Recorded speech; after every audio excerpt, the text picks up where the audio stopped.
Hey, what is up, my friends? Hey, this is James Peake, your origami instructor here at Fold Space Origami Studio in Oberlin, Ohio, with Art House and the Urban Bright Arts in Education program on origami and biomimicry.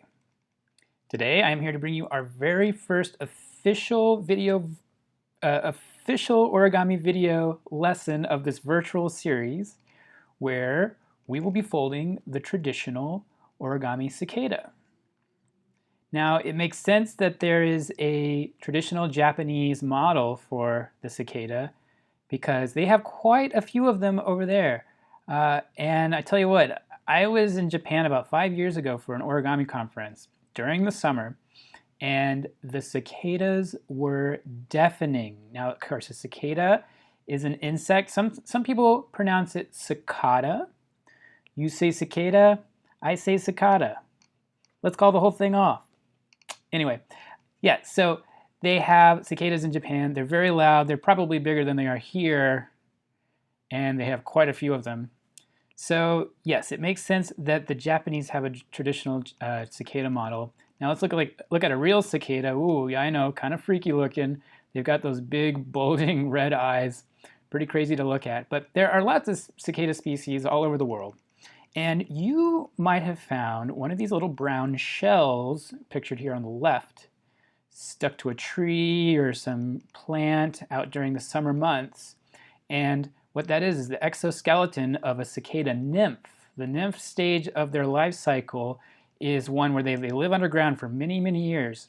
Well, sometimes some species live underground for a year, but some live underground for as many as 13 to 17 years, only emerging every 13 or 17 years, climbing up the tree, doing their thing.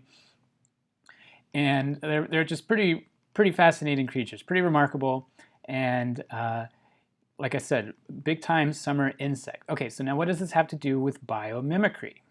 All right, so scientists in a laboratory have studied the wings, specifically the surface of the wings of cicadas, and have found that they consist of what are known as nanopillars. Nano being small, pillars being like little columns that might hold up a building, that kind of thing. So if you look at a cicada's wing up close in a microscope, you see it is full of all these nanopillars. And what scientists have observed is that these little nanopillars might be effective in fighting off bacteria. So here I've got some images of a simulation. That big red blob, that is a bacteria cell. You can almost think of it kind of like a water balloon. And when the bacteria lands on the surface of the wing, the weight of the bacteria itself kind of makes the bacteria kind of morph around the nanopillars. And those nanopillars are all kind of pushing up at these different points, and over time, the membrane of the bacteria starts to rip. And again, imagine a water balloon. It rips, the thing just kind of deflates, and then you're left with just a puddle of what was once a bacteria cell. So, by using a similar approach to manufacturing synthetic materials, we might be able to design materials that are antibacterial simply because of the surface of or the structure of the surface of those materials, which is pretty cool. So that might be really helpful, say, like in a hospital or like in a surgeon's room where everything needs to be sterile and free of bacteria. Okay, back to the folding. So what we're going to do here is use a square piece of paper. Now, if you haven't already watched the first video that I made that is all about preparing a square, you're going to want to stop this video and watch the first video, because I cover different ways that you can prepare squares at home, and maybe you can draw different colors and different patterns on the paper to get ready. For the sake of this video, I'm going to be using our traditional origami paper. Now, if you have some of this, great. But if not, I want you to prepare a square that has a color on one side and no color on the other. Now that's not completely required. You could do it with just a plain white piece of paper with no coloring on it and just fold it as is. That's fine. You won't get the little color change that we have here, which is perfectly all right. You could also fold it and decorate it after the fact. Maybe you should do it in all white paper. It's really up to you. But for the folding lesson, I will be using this traditional kami paper that we all know and love. First step of the cicada is, if you are using the two colored paper, start with the minor colored side, in this case the white, like this little V-shaped stripe. We'll call it the minor color. That color facing up. So begin by taking the bottom corner up to the top corner. Hold before you fold, slide down the middle, and crease all the way out to one side, back to the middle, and all the way out to the other side. Of course, we've been doing this all semester long. You know how this works. The next step, let's go ahead and fold this in half. We're going to put a crease going through the middle. So let's turn it like a play button. Take the bottom corner, bring it up to the top, make our fold, and unfold. Now I'm going to turn it back to this position, and I want to flip it over so that I've got the mountain crease side on the top layer. And so we're going to pretend like it's a mountain. We're going to take the left and right corners of the mountain, bring each one up to the tip top of the mountain.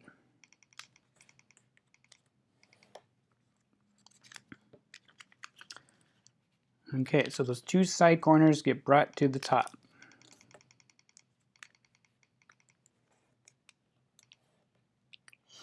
Okay, now those same points that we just brought to the top, we're going to make the wings. Now we don't want to bring the point directly down to the bottom point, but we do want it to sit out to the side a little bit. Okay, so what you could do is you could start by bringing it down to that bottom point. And I'll zoom in just a little bit here so you can see we go down to that bottom corner, but then let that point slide off to the side a little bit. And don't worry about what's going on up here. As long as the point is sticking off to the side a little bit, we can make our first wing, and then we want to repeat with the other side and just try to make it match as best you can. So we bring this corner down, and we just kind of try and line it up as even as we can, but don't worry if it's not perfect. It really doesn't need to be whatsoever.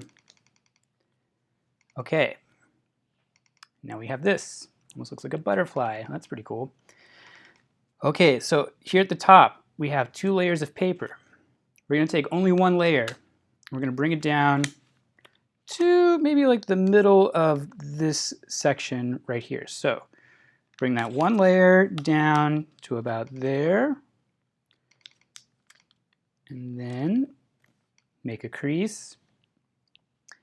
And then we're going to bring the other point down, but not quite as far.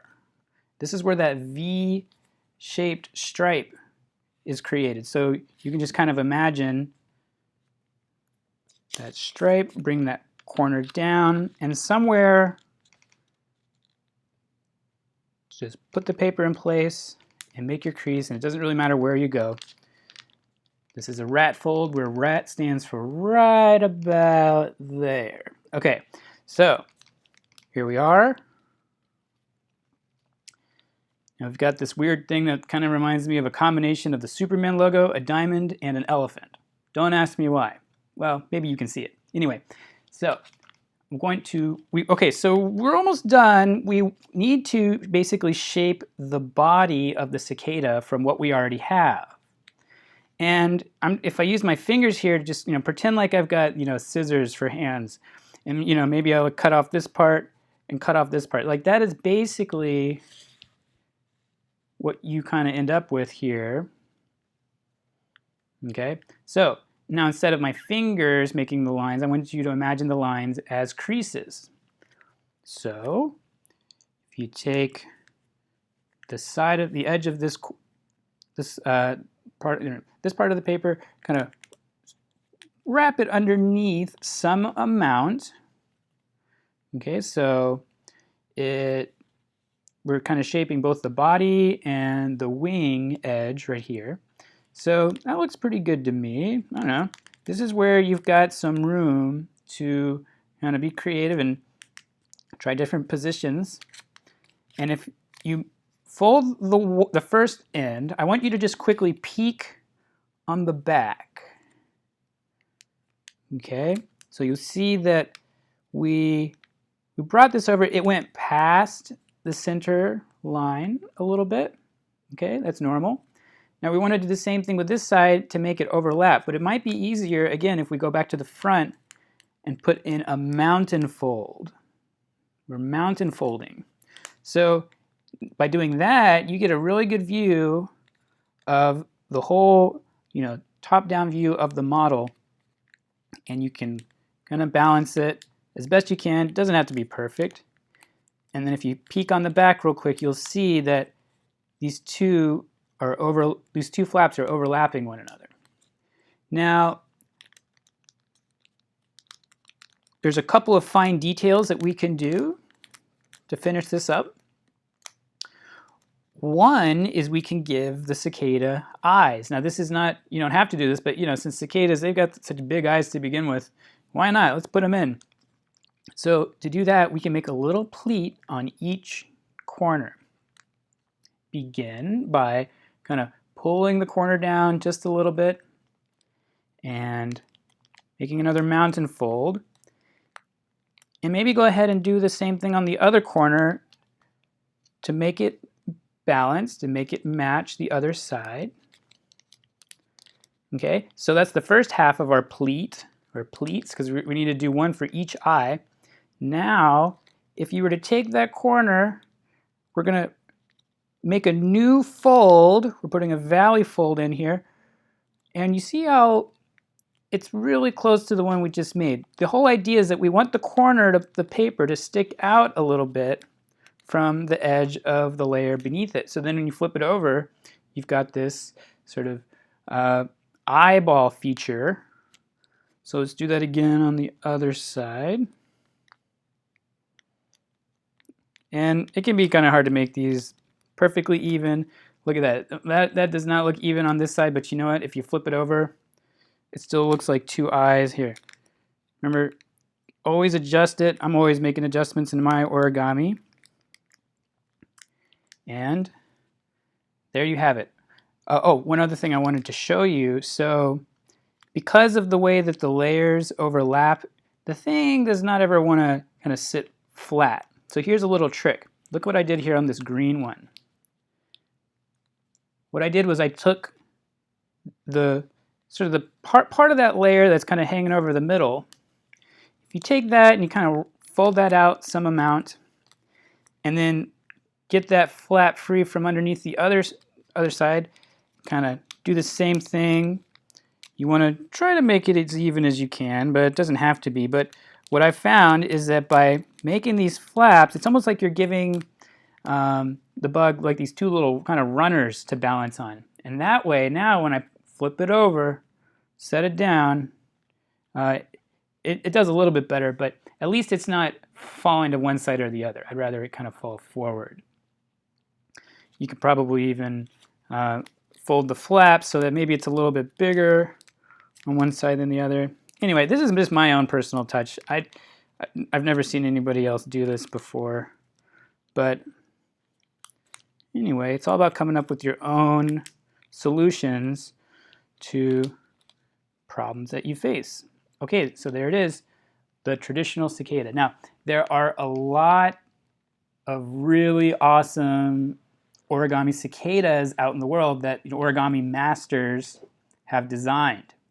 I want to show you one, or actually I'm going to show you two that were designed by master origami folder Dr. Robert J. Lang. And this is just a gorgeous, elegant design. It has all the legs. It even has the little sort of like, I think they're little pincer things coming out of its face. It's got the different body sections segmented back here. which is super cool. Now, this isn't the only cicada that Robert Lang has designed, which you will soon learn more about. Robert has even also designed a cicada nymph.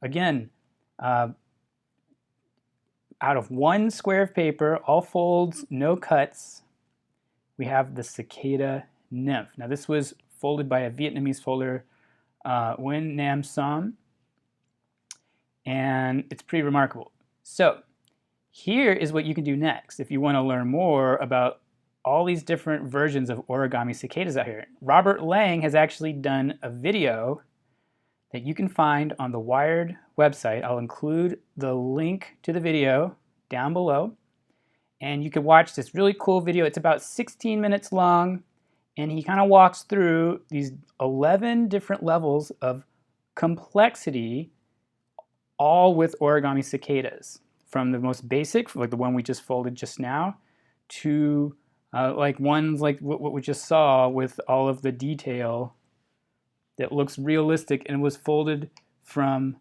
one sheet of paper, no cuts. Let that sink in. Okay, well, I hope you've had fun. I'd love to see the cicadas that you fold, especially if you're getting creative with how you are decorating the paper. Here's a little tip. Here's something you could do I just thought of. So you can kind of figure out what parts of the cicada or of the origami model appear on what parts of the original piece of paper. What you could do, take a folded cicada, maybe take some different colors and just kind of do some kind of like loose coloring in the different parts, okay? Then take your colored model and unfold the whole thing. Yes, that's right, unfold the whole thing. And once you do, wherever you've colored will appear on the folded piece of paper. Oh, it looks pretty cool. We've got an origami crease pattern for this traditional cicada. So once you know where all of the parts of the cicada lie on the crease pattern, you can go in and then you can decorate your paper accordingly. So that's my challenge to you. See what you can do.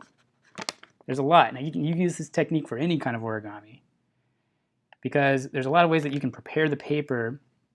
You can even get into like painting it with like really cool materials. You could use watercolor, all sorts of options that are available to you. So anyways, be sure to post pictures of your cicada if you are able to, and we'll see you at the next lesson. Thanks so much for joining, and thanks again to our sponsors and Art House Incorporated.